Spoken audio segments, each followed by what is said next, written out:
Once upon a time, there was a guy who worked in an office building in Philly. It was the year 2002.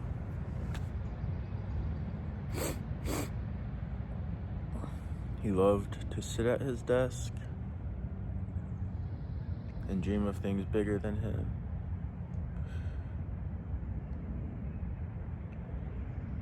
He loved to mingle with his other office workers, bring them coffee into the building or a box of donuts.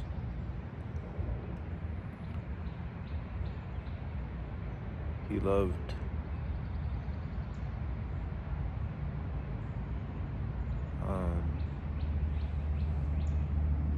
his job. He had a small thing he would do unbeknownst to his supervisor. He ran the money. He was a part of that team, and he had the ability to send money. And unbeknownst to his supervisor, occasionally he would make calls to charities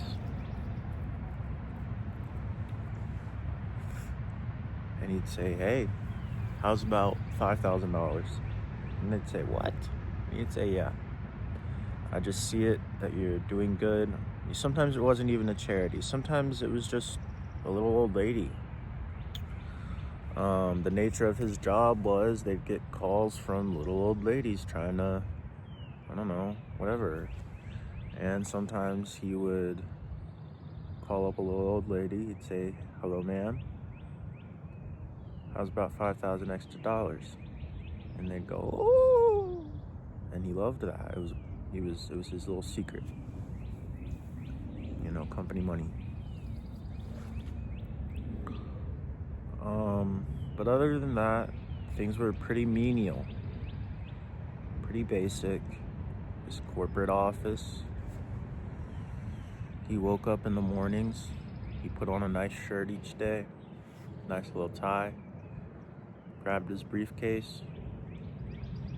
On his way to work, hopped in his little 19-something Audi that he copped for cheap. Made his way to work. He always had his stop for coffee at the gas station, where he'd put in an extra little shot just to get the day started, Fireball. And he'd head over to the office. Sometimes he'd stop and, like I said, get donuts or get a big jug of cold iced coffee, things like that. He loved his people he worked with, for the most part. They could be annoying at times, but for the most part, he enjoyed their company. He especially loved his dudes, his bros at the office. He loved joshing, throwing paper balls across the cubicles, stuff like that. Talking shit about each other's moms, being gay, jokingly. He loved all of it. It was really fun. He created memories with his bros, and it was cool. If somebody fell asleep, be like, "Yo, Todd's asleep. Don't tell fucking Mike." Shit like that.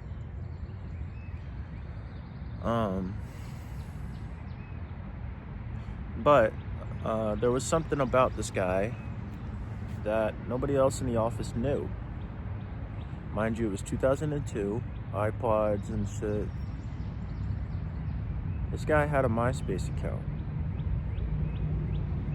and it was really freaking cool. Nobody knew it because he would be hella embarrassed if anybody found out. But it was really cool. It was kind of scary themed. Yeah. And his little email was on it. And a couple pictures of him, in case a pretty girl might see his account. Something like that. And so it was, one day, Buddy was sitting in his cubicle. It's an average day at work, tugging along, doing what he's got to do. Wasn't too bad. Or so he told himself.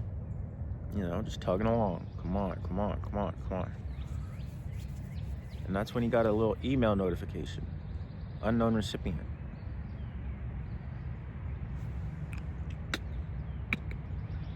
He clicked on it. It said, "Hi. My name is Mary. I think you're pretty cute. I saw your MySpace profile. Would you like to chat?" And so our boy, he got pretty happy by that. He took a second, did a couple more tasks on his PC, went for a walk over to the water tank and got some water, chuckled with his bros a little bit with that on his head because he was thinking, what am I gonna send back?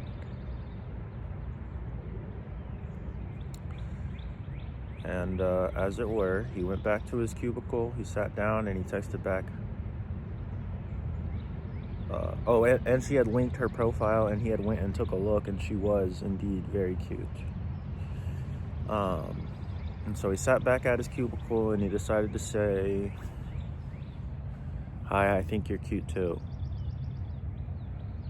What are you up to today?" Sent it off, knowing damn well that when she responded might not be today, but he just could never think of really much else to say in those situations, which there were few and far between. "Hi, I think you're cute too. What are you up to today?" And so not long went by, only maybe 10 minutes. New email notification. He checked it. "Oh, I'm getting ready to lay down." He looked at the time. It was about 6:30 in the afternoon.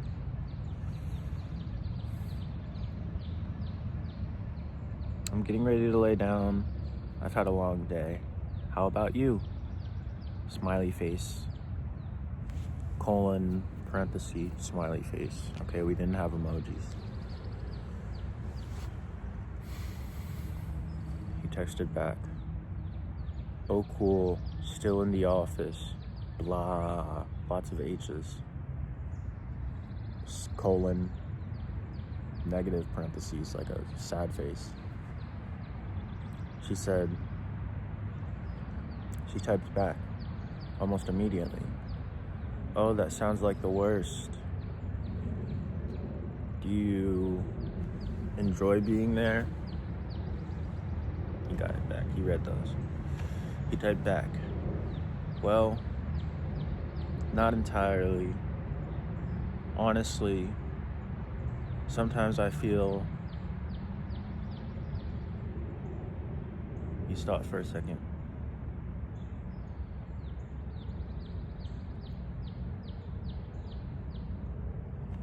"Sometimes I feel just so beaten down and drained and tired. I don't really know what I'm doing here or why." Zoop. Well, she probably won't text me back after that sad sack of shit message.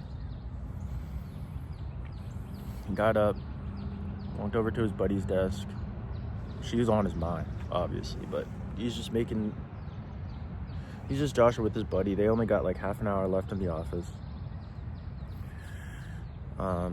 He decides to walk back after a little bit of joshing, and what do you know, a little email. He opens the email, and what do you know? It says, "Oh, I wish I could be there for you. I wish I could take your tiredness away. I wish I could relieve your tensions." Things like this.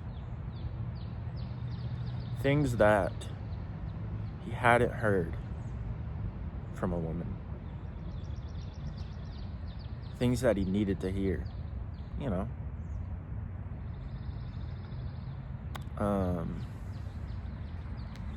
Not in my exact words, because that sounded pretty shallow the way I said it, but it was said perfectly. It was said perfectly. And it was what he needed to hear and what he hadn't heard. He had been in relationships before, but it was shallow. They were shallow. They were dull. The conversations were the type of small talk you have with a stranger in a 3-month relationship, 6-month relationship. The conversations weren't adult. And this person, the stranger on MySpace, a cute woman, had just said something to him that in his beings, in his alone, he had needed to hear. It was perfectly said at the perfect time.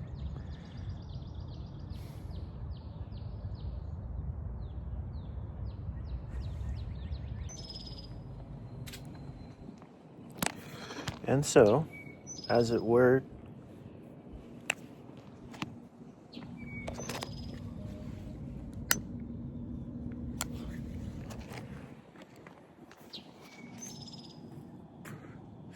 turkey vulture. And so, as it were, he grew super fond of her.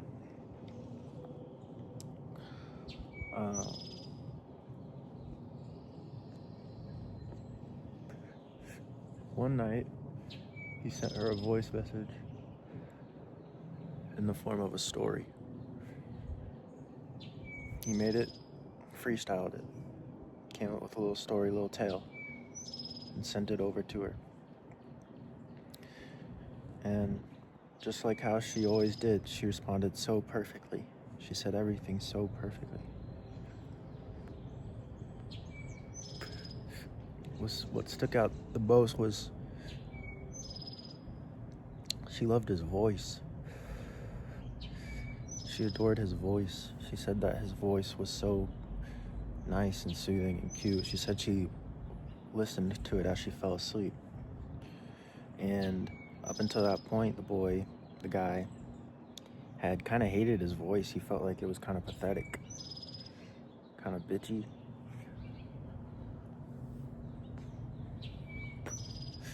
It was a revelation that a girl could think that his voice was nice.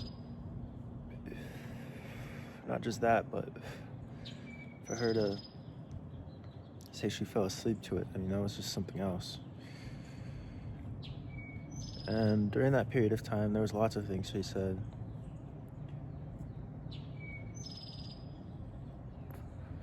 Confirming things in him. Like when he'd tell her about the ladies he'd send money to. Sometimes he'd record talking to the ladies and being nice and sweet to them, and he'd send it to her. And she'd think it was so sweet. That's really all he was a little sweetheart anyway. So it's not like he had to try.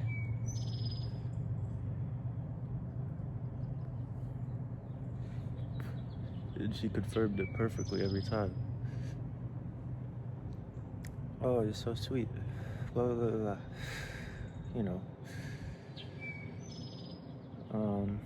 And then things started to get a little bit intimate. She would tell him things that she was afraid to talk about. Like things with ghosts she had seen as a girl. Things she had experienced as a young girl that no young girl should experience, and all kinds of things, happy things, strange things, paranormal things, spiritual things. She'd share all these types of things with him, like a confidant, like how you share things with a confidant, with a partner who you trust.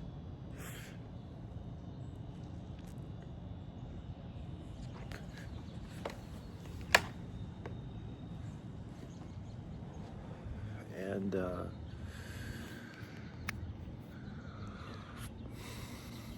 he just hadn't experienced that. even in relationships. I mean, it was never to that degree. And yet this girl on MySpace was really, it was like she was an actual human. She was like him. It was like he was a frog living in a world of toads, and finally another frog came along. And some nights they would lay in bed and type, and she would tell him that his words made her cry. Sometimes he would even cry. Up until meeting her, he hadn't cried. Maybe from happy things, you know, like a nice gift giving or a movie. But sad things didn't really make him cry. He couldn't really get himself to that point to cry. And on meeting her, floodgates opened and this dude was crying a lot. And one day he typed out, "I love you." And he had never said that to anyone other than family. He said, "I love you. I love you." And it took her a little bit, but she said it back. "I love you, Bezos." Heart emoji.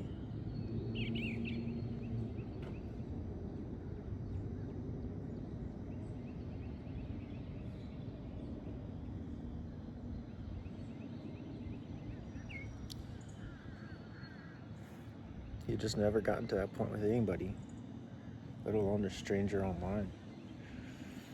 But it felt like the time to say it.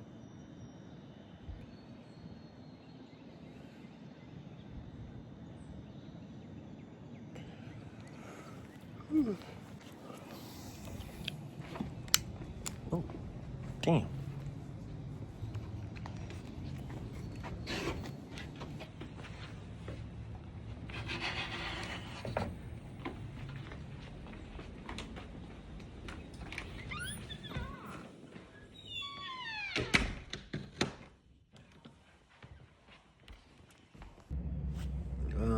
And there was something else about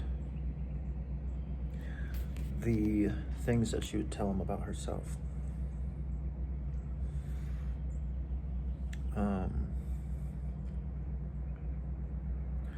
A boy grows up to want to save a princess. That is, I think every boy feels that way.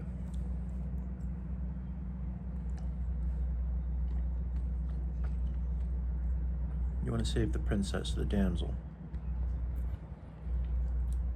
And you grow up a little bit, and then you want to save a girl at school from bullies or from a school shooting or something. You grow up a little bit, you want to save a girl getting robbed, or you know, you want to save a girl at the end of the world or something like that.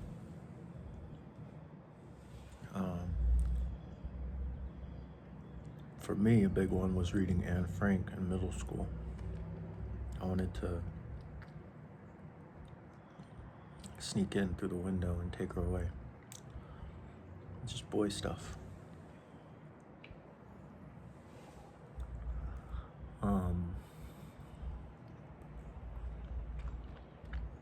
And in this situation with this man, this guy, and this girl, well, I'll say this, even though we have these fantasies as boys, as men, rarely does it come to fruition where you are in a place to save a woman, especially today, where women don't need saving, right? They got it all figured out. Boss lady, boss bitch. But by some, you know, maybe he just wanted it so bad that it came to fruition. Because as it were, this girl was in a really tough spot. She was in a bad place, San Diego. Hellish type of place, full of sex and crime. she would get beat up by her boyfriend, who had given her 2 daughters. He'd break her shit, put bruises on her, yell at her, and say he'd get in her head really bad. He'd say, even if you leave me, no man would want you now that you have children. No godly man would want you now that you have children. Says it in the Bible. Look right here, using the Bible against her like that. You know, and plenty of other things. This guy, and this guy wanted nothing more than to take her away from all of that, her and the girls. Sort of a Ryan Gosling type movie type life, it seemed like it was turning out to be. It fueled him. It gave him purpose where there was none prior to meeting her. He now had a purpose, a reason to be.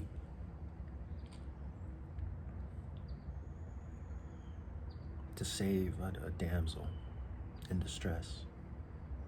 On top of that, ICE was fucking looking for her ass. I mean,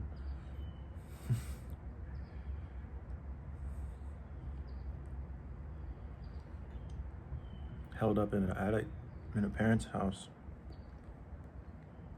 because of goddamn authorities on her immigrant ass. And he really loved her. He wanted to be there.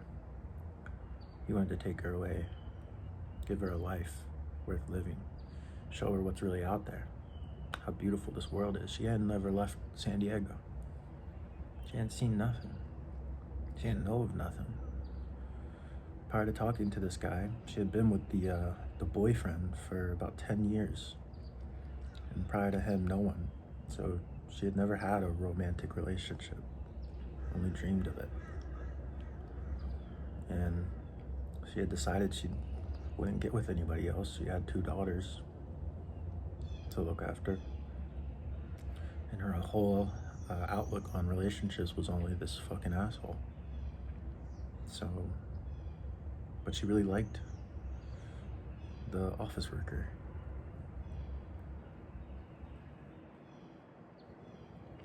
He made her feel good, and he was good.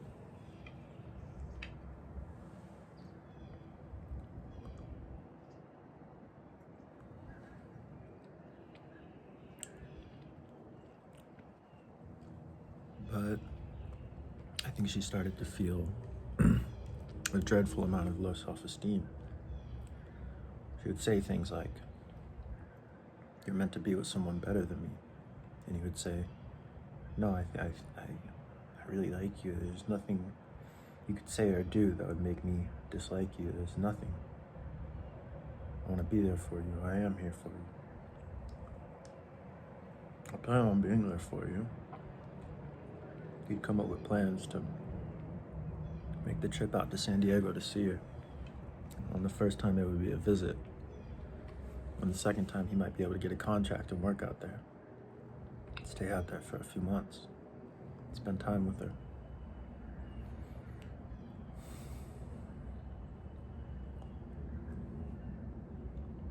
But she started to get really argumentative some nights. Her emotions would start going crazy, spiraling, and unfortunately, when you can only communicate over email, it was hard to calm her down.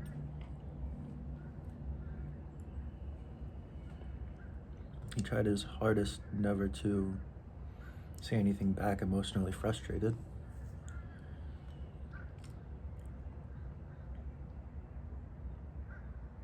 To be kind and gentle and try to calm her down, because he wanted nothing more than to calm her down before she fell asleep, so that she wouldn't fall asleep with those really horrible thoughts towards him running around in her head like that all night.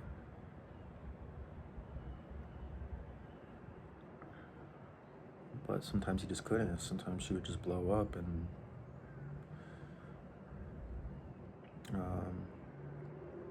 And then one night,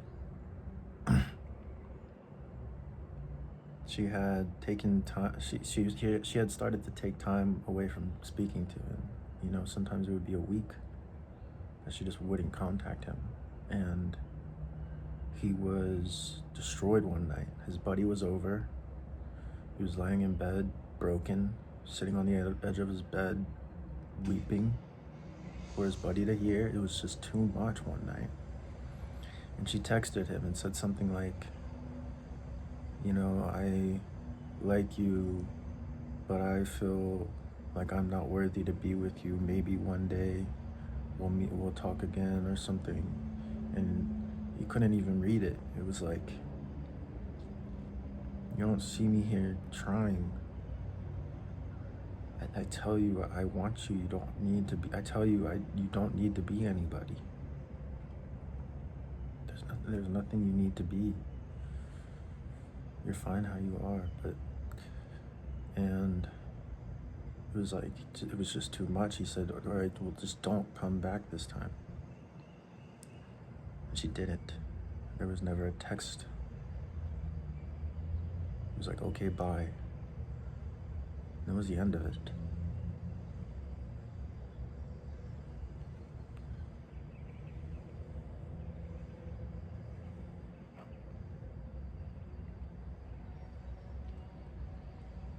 At the end.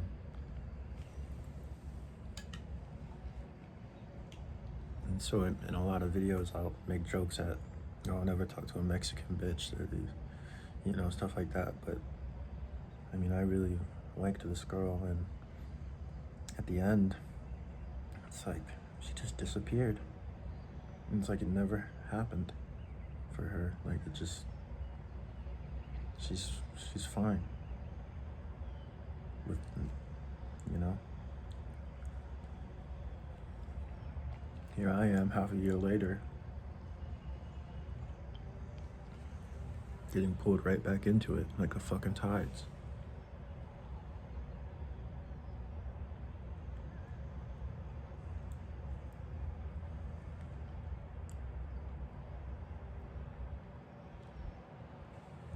It hurts, it stings. Sometimes I was gonna kill myself.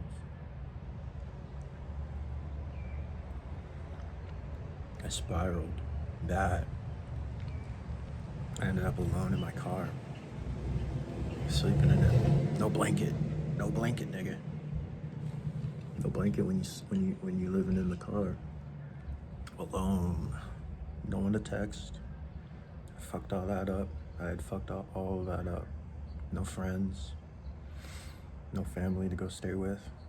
Just me and my car and my gun, and I was so close to blowing my brains out.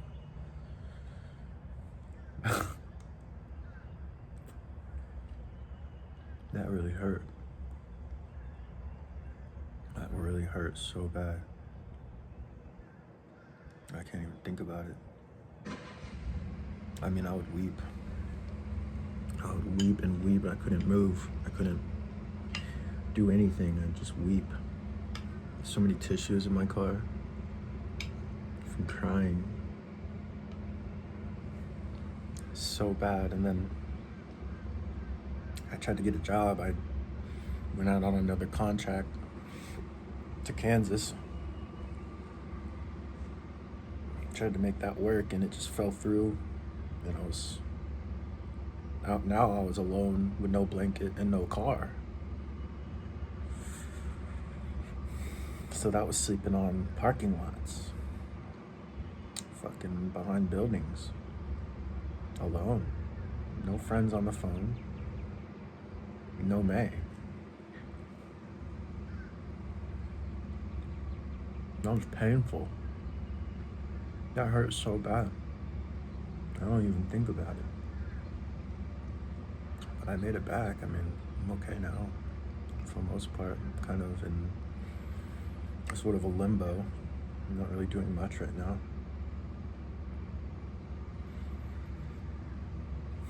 She did a number on me.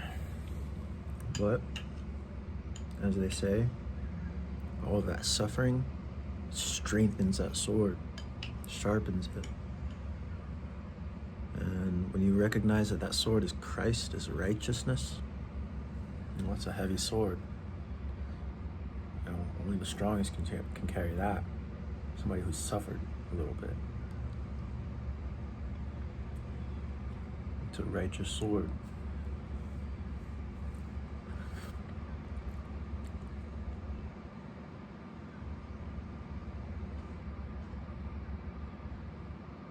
Maybe the worst thing is if there's two things. One thing is if she came back at any point, I would immediately fall for it and be right back in. That's crushing to think about.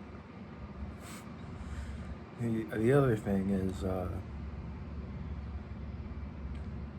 she said something to me. She said she'd always watch me, and because she had stalked me a little bit, which I just found cute, you know? Like, oh, she got on my Facebook and looked through all my friends and went on my different pages and stalked my ass. But she told me that one day she'd be looking on my Facebook and seeing me with my wife, and like,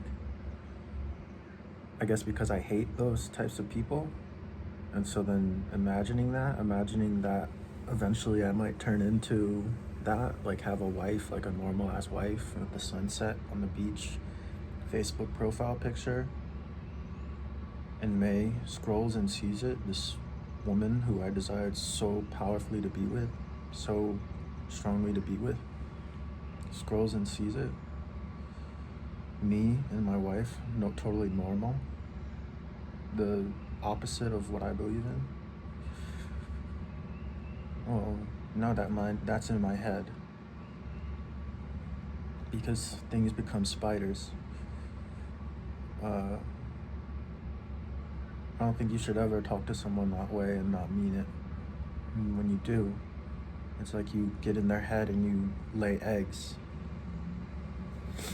And you can leave, sure, like she did, but the eggs hatch, and now this pen has spiders crawling inside of it, and it's just always there now.